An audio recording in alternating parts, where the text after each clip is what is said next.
It's that time. Time to tip off News 3 Sports Extra. Brought to you by Banterra Bank and the SIU Credit Union. Now, News 3 Sports Extra. Sports Extra. Welcome to Saturday Sports Extra. Coming up, we visit with some Cardinal baseball greats and hit wrestling regional. But first, Saluki basketball looks for a rare win in Cedar Falls against MVC frontrunner Northern Iowa. The Panthers a perfect 10-0 at home this season. Nick Evans did not make the trip due to a team rules violation. And this game was tied at 18 heading into the break. Second half now, Tony Freeman going to can the tray to break a 35-all tie. Then later in the half, Saluki's up 5. Justin Bocott turning up the defense, the steal and the slam the other way. He gets teed up on the play for hanging on the rim. SIU still up though, 42-35. And then Kendall Brown-Searles provided a big spark off the bench for the Dogs. The 3-ball here, SIU was back up 5 with 4 minutes to go. But then Adam Cook took over this game for Northern Iowa. Top of the key, drains the triple to pull the Panthers within 2. And then Cook was the difference maker down the stretch in this game for UNI. 11 consecutive points, including this deuce in the lane to tie it at 49. And with 30 seconds to go in this game, Saluki's with a chance to tie it down 3. Kevin Dillard's 3 off the mark. The Dogs would get no closer as they come up short tonight, 55-52.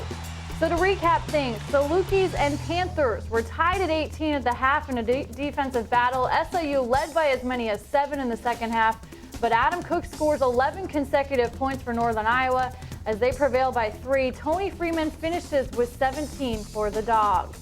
And around the MVC today, Wichita State edges Indiana State, while Missouri State scores a double-digit win over Creighton. Meanwhile, Illinois State downs Drake 71-68. While Bradley bests Evansville by 20. To JUCO basketball, the red-hot Logan men looking to stay perfect in conference play today against Rend Lake in Carterville. We take you to early first half.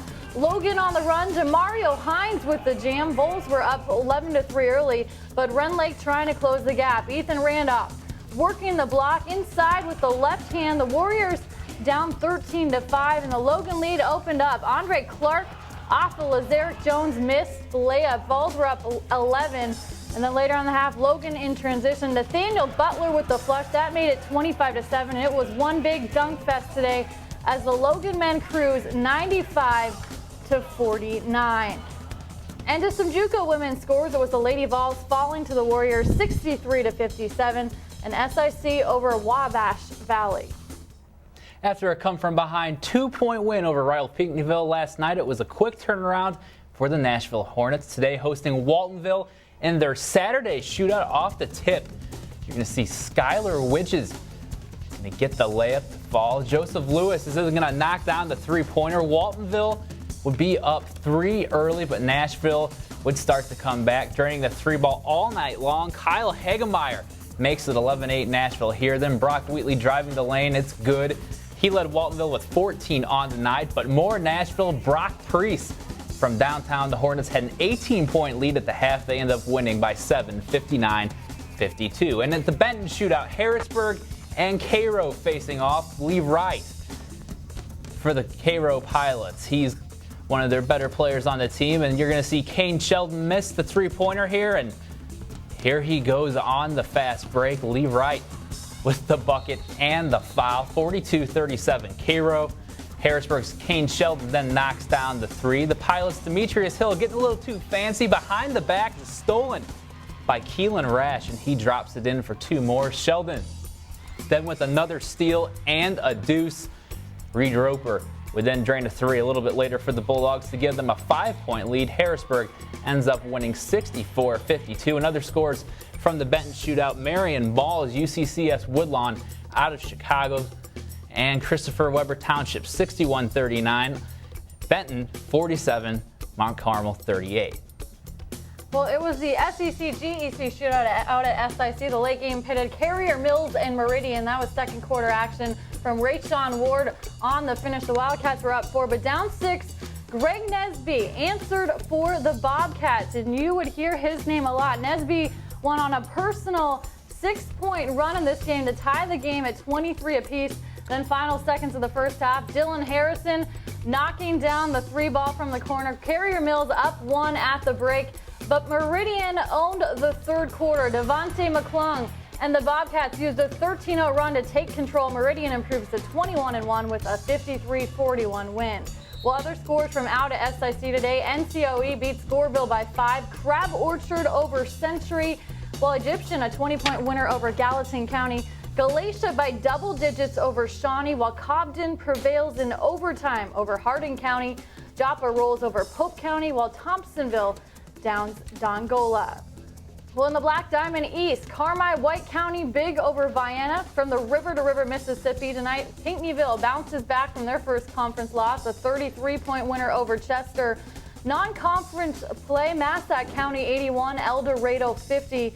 Johnston City takes down West Frankfort 42-30, while Wayne City by 6 over Edwards County. Former Saluki running back Deji Karim playing in the Texas First Nation AllStar game in El Paso today. He gets about 13 yards on the screen pass here. Then we're going to fast forward to the second half. Karim with a couple of golden opportunities within the 10-yard line, but he's unable to punch it in both times. Karim added a nice run late in the game. No official stats provided for this game, but he ended up with about 35 yards rushing on the day. Karim's Texas team beats the nation 36-17. Well, high school wrestling hit the mats today for regionals, with Murfreesboro hosting an 8-team field in 1A. Heron was the early favorite, and you're looking at action from the early rounds this morning. But after this afternoon's finals, it was the Tigers running away with the title behind 3 first-place finishes and 5 runner-up showings. They finished with 190.5 points. Benton was second with 154.5. The Rangers crowned 4 champions, followed by Anna Jonesboro and Murfreesboro in 4th. And here's a quick look at the individual results. Benton's Jordan Parola, Damon Wilson, and Aaron Robinson, and Heron's Levi Fortner all defend their titles, while Murfreesboro, Jake Miller makes it 4 regional titles in a row, and Red Devils junior Brad Sauer and Heron 160-pounder Marshall Anderson each defend their championships. Fans lined up around the block at Fox Sports Cards in Marion today to get an opportunity to meet St. Louis Cardinals from 7 different decades, from 1944 National League MVP shortstop Marty Marion to current starting shortstop Brendan Ryan. John Costello, George Altman, Ken Reitz, and Glenn Brummer rounded out the signing table. Ryan says he enjoys the meet and greets with fans, but he's ready to get back on the field. I think as soon as that postseason series was over, I think we were anxious to get back to camp and get started over, because that was kind of a bitter taste in our mouth to end the year. And but you know what? I think it's going to push us this year, and it's, I think a lot of us are hungry coming into the season. Pitchers and catchers report to spring training in 11 days. And also another thing that passed along today, the Heron girls bowling team won the Mascoutah sectional over Belleville East to advance to the state tournament. Of course, the Super Bowl kicks off tomorrow at 5:25 p.m. And don't forget, the SIU women play at 2. I'll have highlights of both of those games for you tomorrow. Until then, enjoy your weekend. Have a great night.